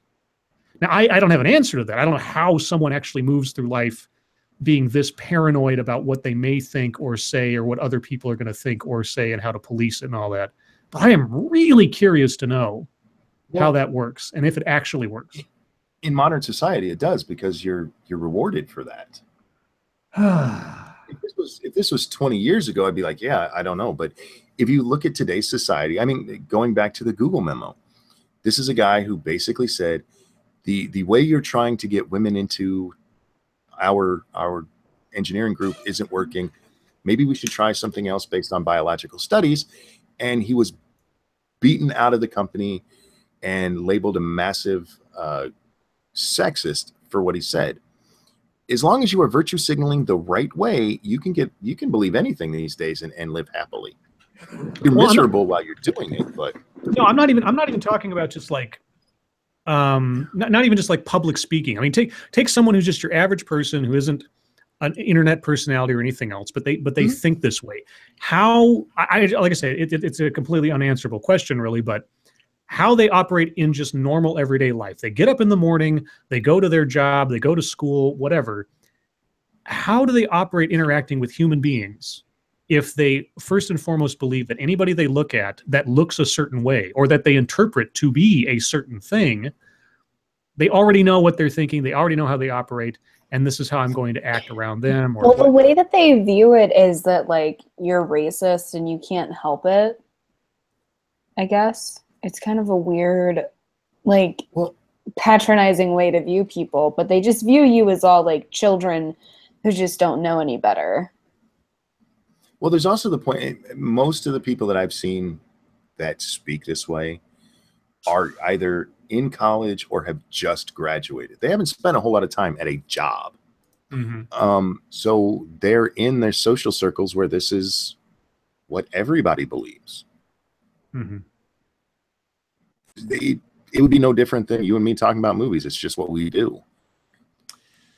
And people who don't understand like how much we love movies and why we find it fun are never going to understand how we can do that. And in the case of like with these kids in college, where they're told literally in college classes that white people always are racist, why would that be a barrier for them? It's just the world they know. I mean, we were literally taught that you can't have any concerns about immigration without it being steeped in racism. Yeah, I just so is the panacea for this? Jonathan Malone says my photo will have changed by the next time, or by the time the next stream starts. I just realized that it's an older picture without the beard. Oh, you have a beard now? Right. Okay, well, I'm looking forward to it. So is the panacea for this really just being thrown cold into the real world to survive on your own for a little while? Yes. Do you? I made jokes about sending kids over to Somalia. I'm not kidding about that in the idea of it. Yeah, sending them to Somalia would be a bit harsh, but I believe this with wholeheartedly. One of the biggest issues we face right now is that these kids don't know what strife is. They just don't. Mm-hmm. Most of them are spoiled, paid for. And look, go back to Mizzou. The guy at the center of the whole Mizzou thing, Jonathan Butler. If you go by the news accounts, this is just an oppressed black kid. He was a spoiled rich ass black kid sent to a university. I guarantee he wasn't on no fucking scholarship. I guarantee you he wasn't, waiting tables so he could make food money each week. He was a spoiled fucking kid, and he needed to find something to be oppressed about. And suddenly we had Mizzou. These are most of these ones that you see whining the loudest are a bunch of spoiled fucking rich kids. So they need a shot of the real world. So okay, let's just as a mental exercise. Sure. So are these, do you think this generation, whatever you want to call it, so what happened with the hippies? The hippies eventually became some of the most stalwart conservatives when they grew up and actually got out of it. So yeah, the yuppies. Do you imagine that that's essentially where the trajectory is for kids in this situation? I think for most of them, yes. See, do you ever watch the show Modern Family? No, I've never have. I actually love the show, and I shouldn't because it is written by liberals, but they do a pretty good job of not only, you know, pushing a little bit of leftist stuff, but also mocking it at the same time. Mm-hmm. And there's a great episode where Cam and Mitch, the gay couple, they go to a restaurant and they don't realize that their gay friends are going to be protesting that restaurant that day. And the whole joke of it is that these two have got a daughter and they've started that becomes their life. They're no longer out there doing political shit. They're living their day-to-day life, and they forget about, you know, all of the oppression they used to care about so much. Right. And it is a really good example of what happened with the hippies. And what happens with most people is that eventually all of this shit you cared about when you were young and had time to care about it falls to the wayside when you have to grow up and have a real life. Mm-hmm. And the only problem is that nowadays this is being taught as what real life should be. This should be your whole everything all the time. Well, not only that. Sorry, go ahead. I was going to say not only that, but unlike generations past, and as we've seen and as we just saw, you could conceivably make a career out of not doing anything but preaching about this stuff. Yes. Forever. I mean, we have grown adults doing it as well, of course, but you know, if you become a celebrity blogger or something talking about X, Y, and Z, you could get enough clicks, get enough YouTube ads or whatever. You could conceivably never have to grow up. It could be Peter Pan territory forever. Which is what we see with the whole non-binary, gender fluid. I'm just my own. Go fuck yourself. Grow up, become a real person, and then I'll talk to you like a normal person. But yeah, I don't think, to your question of how they can live like this, I don't think it's that hard for them because it's the society we live in right now. Oh, Hunter Avalone's in the chat. How you doing, Hunter? Yeah, he came in and said, "Sup, fags." Yeah, there you go. I'm not a cigarette, thank you. Hi, Hunter. I would be a pipe. Yeah, big fancy pipe. Not a crack pipe, but an actual pipe. I'd be a crack pipe. Yeah, sure. I'm like crack, baby. Yeah, well, Weibo also snorts cocaine. Did you know that? Does she? Yeah, she was talking about how she burned out one of her nostrils today. So I was just like, oh well, shit. You stop. I mean, use the other nostril. What are they going to tell you? Did she actually burn her nostril? I know not with coke, but did she burn her nostrils? No, she. I think she's got sinus congestion or something, and she was saying privilege is being able to breathe through both nostrils. And I just said, well, then snort coke through the other one. I just imagine her accidentally hitting her nose with like a curling iron or something. Does she curl her hair? Sometimes. No, does she? I must have missed that. Look at her picture right there. It's curled. Oh, she says, I do not snort cocaine. I'm sick, you goof. I know. It was exactly. I'm a goof. It was a joke. Can you not take a joke, Weibo? Jeez, I'm just talking about cocaine addiction. It's nothing, it's just fine. It's funny. Hashtag Weibo does the coke. Yeah, that's right. All right. Well, we're at the bottom of the hour. Last question half hour. Time. You want to do question time? All right. Yeah. I'm still happy to talk about these freaks because it is an important. I'm interested to see where society goes. I want to see what these kids end up doing 10 years from now. I want to see and not like the celebrity ones, but I want to hear like 10 years from now from your, in relative terms, run-of-the-mill social justice warrior and see where they're at, what they think, and how they think about themselves with some perspective. Real curious to find out. Lebo says, Scribe Light, I can take a joke like I can take a dick. So you accidentally grab jokes on your wall? I could say something to that, but I'm a gentleman. That is one of my favorite lines. I know Milo said it. I know he's not the originator, but I loved when Milo said it. If you can take it, Dick, you can take a joke, because he said it to Muslim women, which just made it funnier. Mm-hmm. That would be cool, Jonathan Malone. Tell them a female monkey says they totally should. What am I missing? What did Jonathan say that Lady Monkey's responded to here? Well, I'm scrolling back. Jonathan, sounds good, Lady Monkey. I have not made very many videos since I do work full time and go to school. I'm trying to get my company to help sponsor my videos by getting me supplies and materials. Oh, cool. No. I hope it works out for you. I hope that. If there's anything I can do, let me know. Yeah. Hit me up. I'm hoping that Goldfish Crackers will sponsor my channel. I still want to get an Adam and Eve sponsorship. Oh yeah. I just want one of the. I just want like the Cubicle to sponsor my videos. BG says Scribelight, Shadowrun or D&D. I've never played Shadowrun except for one of the isometric video games that they just came out with a couple of years ago. And in fact, I use some Shadowrun books as a base for my monitor just because I don't use them at all. So I guess D&D, just because that's a game I've actually played. So yeah.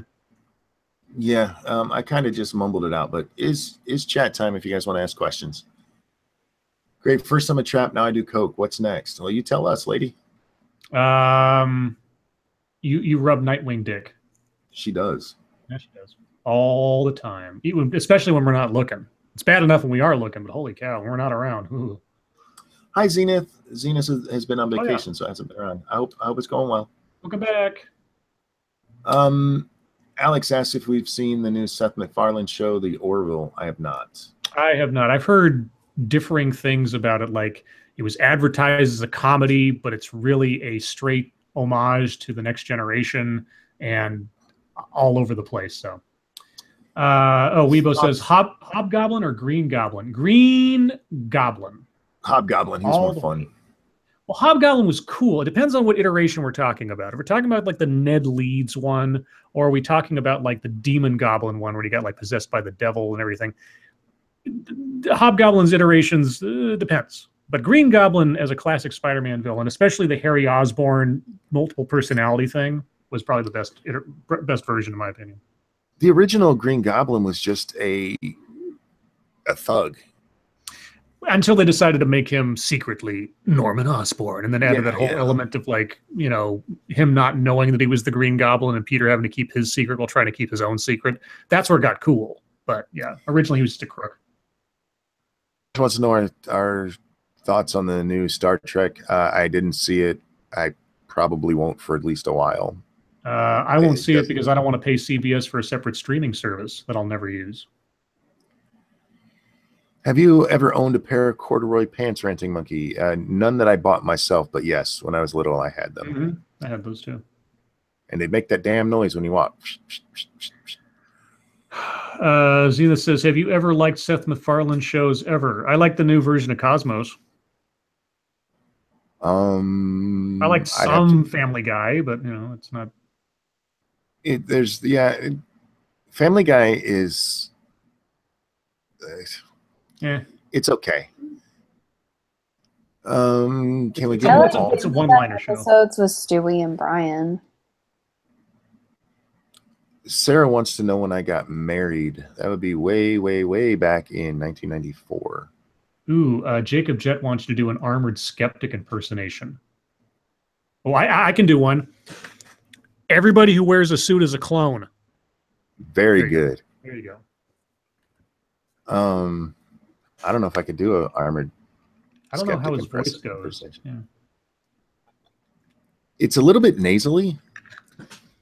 Like, hey, everybody, I just want to say, I can't even do it. I don't watch enough of his stuff to know. I can imagine it. I can imagine it. I don't know if I can say it. Yeah, I same thing. I can imagine it. I'm not sure I can do it.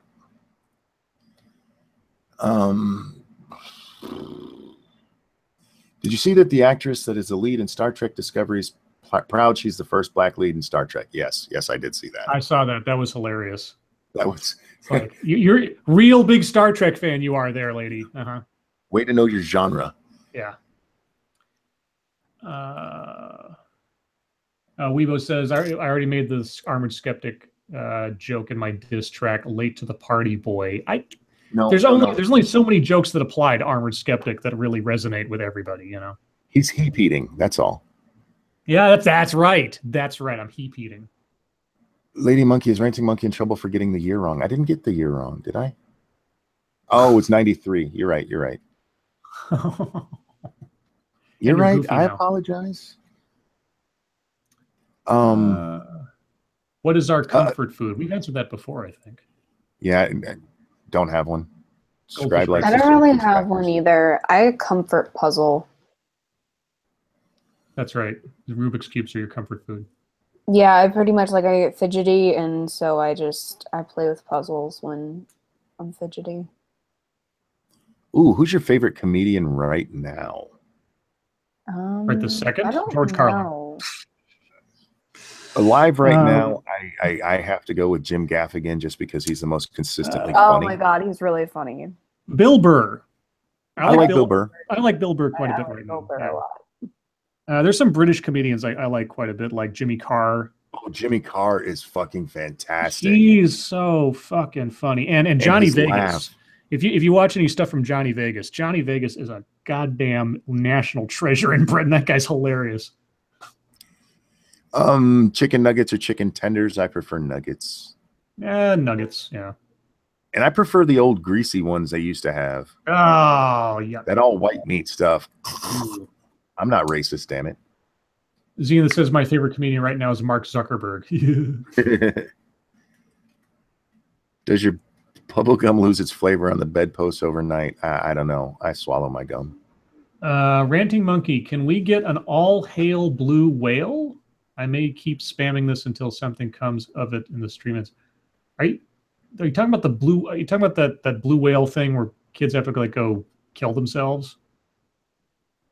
I hope I'm wrong, because that whole thing is scary as hell, and some kids have actually followed through with it. But why are we hailing the blue whale? I don't know. I need some context. Tell me why, and I'll give you an answer. Yeah, I need some context. The Lady Monkey wants to know if we can all agree that French fries dipped in tartar sauce is pure heaven. It's okay. It's decent. Depends on the tartar sauce. I mean, there's bad tartar sauce, and there's nice and tangy tartar sauce. Yeah, why are we blue? What's with the blue whale thing? Yeah, because when I think of the blue whale, I think about this internet meme game that results in kids killing themselves. So I hope that's not what you're talking about, because I wouldn't want to promote that for any reason. Most annoying skeptic community YouTuber. At this moment, I'm gonna have to go with Tyler Preston. Sure. He's certainly annoying on Twitter for sure. He annoyed me today. I have him muted. Do you? Yeah, so that I don't have to see him being stupid. What do you think is more likely, Zuckerberg running for president or Michelle Obama? I don't think Zuckerberg. Michael. I don't think Zuckerberg would want to give up his power, and I don't think Michelle really has any ambition for it. I think, yeah, Well, yeah, I agree with you, but I think if between the two, Zuckerberg would be more likely than a Michelle Obama. Yeah. Thoughts on a Harry Potter musical series? Like Harry Potter? I thought they already had a. Or do they not have a musical? No, they have a play. They have a stage play, don't they? Yeah, they do. Okay, I don't know. A musical? I'm kind of surprised they haven't turned into a series of musicals at this stage of the game. Freedom Fighter says it's a fright supremacy thing. Very funny. All hail blue whale. Fright supremacy. I am so out of the loop. I'm an old man. I don't know any of this stuff. Yeah, look this up before I say something stupid. Yeah, I don't endorse anything I don't understand. How much money did you make from nipple twisting today? What did we end up at? What was our final? Well, let's see. Just the nipple twisting, we were at 21. So 21 times 20, which is 420. 420, and then minus the 30%. So you're going to get 30% of that. Yeah, so you'll get 294 of that. It's my nipples that are getting ripped on, you bastards. Right. You haven't seen the Harry Potter musical series? No. No, Weibo, we haven't.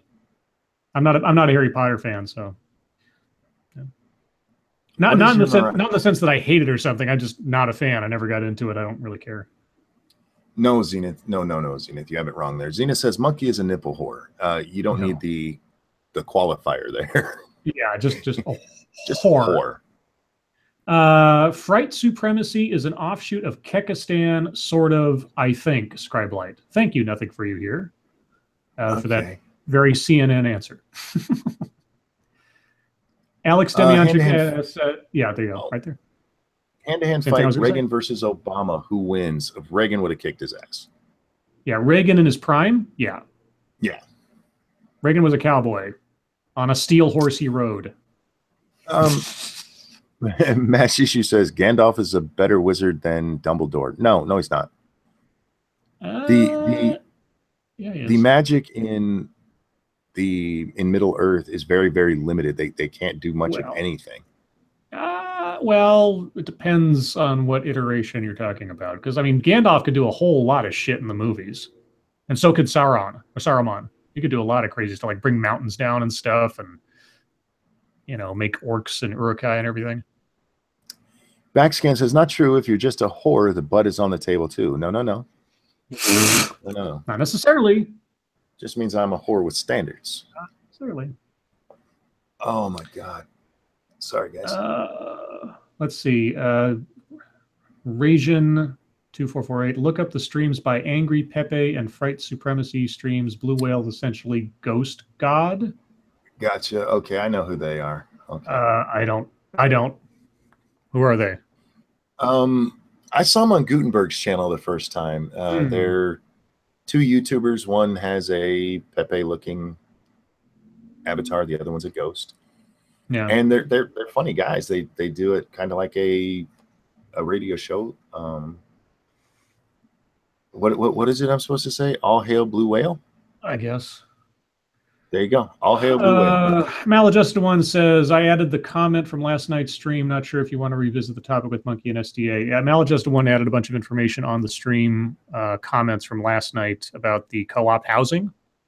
Okay. So if anybody has any interest in knowing more about the whole co-op housing issue and stuff, there's a couple of decent comments on the last stream. What is Weibo? What are you trying to make a thing? Alas, I cannot sig heil Blue Whale. Okay, whatever. when I think Blue Whale, there was a running gag on QI, the British quiz show, where the co-host Alan Davies, he would make, like, when he didn't know the answer to something, he would just yell out Blue Whale. And it was this running gag forever until one day, finally, they came up with this question they asked him specifically. And it was the one question that actually the answer was a blue whale. And he answered something else. And they're like, oh, no, Alan. He's like, no. It's like 7 seasons or something. They finally asked a question where that was the answer. And he completely bungled it. If you could use magic, but it was limited to one unconventional element, what would it be?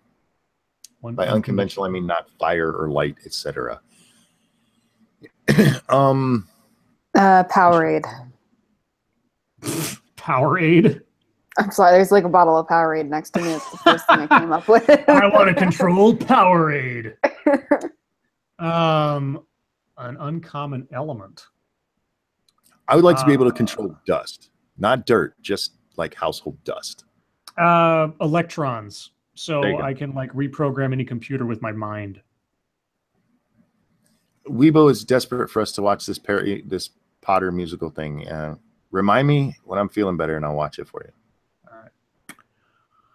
Gandalf is Jesus. Dumbledore just died. Okay, let's discuss that for a second. Let's discuss that. Gandalf did come back to life. He did come back to life. Yes. Gandalf died. Yes. And you guys are giving him credit because somebody else brought him back to life, only for him to die again. You guys might miss that at the end. He dies at the end. Mm-hmm. They're riding off to Valhalla or wherever the fuck Middle Earth has for that. Or whatever. The Eternal Lands or whatever it was, yeah. Yeah. He goes out like a puss. Dumbledore went out fighting. Gandalf like, well, I guess I'm going to go die now. But he did fight a Balrog falling through the earth. That's pretty fucking cool. And he died. He died doing it. Well, yeah, but he killed the Balrog, and then he came back to life. That's That's pretty epic, man. Come on. And then he walks out. Yeah, I thought that I came back, and now I'm just gonna die. Okay. It's so sad. It's just so sad. Well, the other thing too is that Gandalf, thankfully, except in a couple of instances, wasn't an entire Deus Ex Machina with solving everything. I mean, he had weaknesses, he had flaws, he died, and everything else. Dumbledore can come back as a ghost anytime he wants, or whatever. Skepta, he retired undefeated. He died. That's not undefeated. And Mash, yes, he did. Gandalf died at the end. Everybody who hops on the boat dies. Sarah says we're nerds. You have no idea. I'm not a nerd. That, you know, being a nerd is actually a compliment these days, thanks to Big Bang Theory. Yeah. Is Steve Jobs overrated? Yes. Yes, very much so. Yeah, he didn't. I mean, oh my God! What? They're arguing over whether or not Gandalf and them died at the end. Yes, they do. Going off on the boat is going off into legend, and that is effectively dying. They fade from existence and turn into just a story. That's the whole thing. It reminds me of the movie The Negotiator when they're discussing the movie Shane. Yes. Yes, it's like Shane dies at the end. No, he doesn't. It's like he slumps over. He's dead. That's the whole point. No, he's not. Shane's not dead. You don't see him die. You don't see him die. You see him slumped over the horse. No, he's riding the horse. And yeah, it is ambiguous, but the whole point of the thing is that he's probably dead because he got shot. We should do you have The Negotiator? I have it on VHS. I don't have it on DVD. And I was looking actually through my collection today, and you know what? I don't own Unforgiven. Oh, damn. But I am arranging to have it. I have a friend who's got Amazon Prime, so I'm gonna have it like delivered to me in like the next 24 hours or something. Oh, cool. So, but along with it's actually a collection of Clint Eastwood films, so I'll have that and like 4 others of his. Zenith, thank you. Dumbledore planned his own death. He did, but it was kind of a bitch move because he would have been better off helping with the fight. I will give people that one. There was no reason for him to die that way. Oh, and a monkey. So you can get what was it? Unforgiven, Flags of Our Fathers, $1 Million Baby, and Mystic River on like one set for $12 off of Amazon right now. They have a set at Walmart that I desperately want. It's like $70. It's like all of Clint Eastwood's movies. Oh. I mean, everything going way back to like Fistful of Dollars and all of those to Any Which Way But Loose, Heartbreak Ridge. Do they have Revenge of the Creature? When like the Creature from the Black Lagoon? Yeah, Creature from the Black Lagoon, and that was like Clint Eastwood's first bit part. Scribe Light, I think Unforgiven is on Netflix Play. Nope, it's not. It's only DVD only, at least in America. I don't know about other countries because I found out that different countries have different things available. Like I can't watch Vikings on Netflix when my friends can, and I'm like, I want to watch Vikings. Backscan, that's a logical fallacy. He says he isn't dead. They just said that so they could sail off and get away from those damn hobbits. They took the hobbits with them. Yeah, Frodo went with them, and so they were going to have sex with the hobbits in the afterlife. Yeah, Frodo and Bilbo went with them on the boat. So yeah, the Undying Lands. The Undying Lands is the land of myth and legend, where you don't die; you just become a story. They effectively stop being living things and just become that's the whole thing. It's the afterlife. Make Europe strong again. Favorite fantasy movie from the 80s, Willow or Neverending Story? Willow. Between the two, probably Willow. Although I do have a lot of respect for Neverending Story just because there's so many really memorable set pieces to that film. Yeah. Even if you watch it now and it is dated and it is kind of kooky, there's so many like really cool childhood memories from that movie that I just can't dismiss. I'm not, by saying Willow, that's not a slight against Neverending Story. No. Willow, I hate saying this. I really wish they would remake it exactly like it is, just with better special effects. Because it doesn't hold up very well at all. Yeah, the green screen or the compositing of the brownies and the monsters and everything just does not operate. I mean, if Lucas was going to make a special edition, do it for that. Would you rather bang a hobbit or a dwarf? Well, hobbits have hairy feet. That's okay. Snowstorm is sent you a super chat. Thank you, Snowstorm. Bend over, everyone. I have arrived. Yeah. Oh, I was fucked a long time ago in this stream, dude. Oh, no shit. Well, no, just wait till tomorrow night.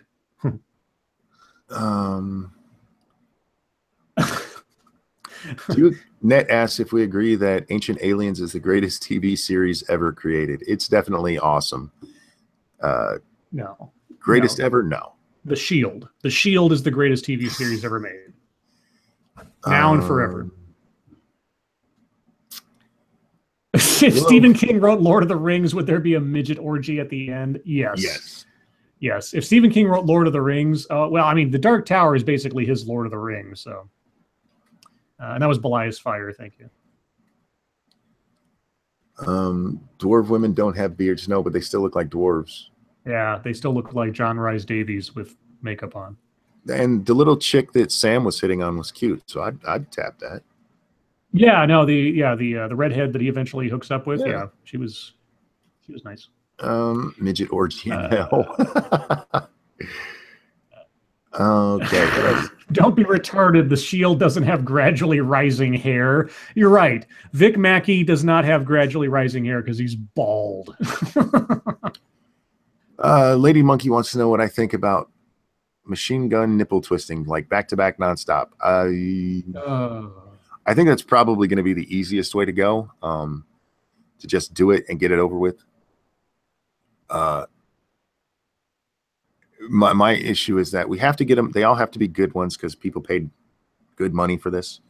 So if you go too fast, you're going to fuck it up and we're going to have to do them over. Let's see. Jenna P says, thank you, Lord. What? I say just a good steady stream. Jenna P says, Jenna P says, thank you, Lord Knights, for dealing with my writing in chat with my TBI. It's beyond difficult. I'm 1,000% truthful. You helped me in ways you'll never understand. You changed my life for the better. I'm serious. Well, you're welcome. Yeah. Really and thank you for saying that. Yeah. I don't know what to say. I love that comment came in this stream where people have dropped $400 to twist my nipples. Man. No, I always like hearing things like that. When, like with the whole 1 year thing, the amount of people who told me that I inspired them or that they, just got joy from my voice. I don't know how to respond to that, but it makes me very happy to hear. Yeah. Thank you, Snowstorm. I'll play some bagpipes for his funeral. Who?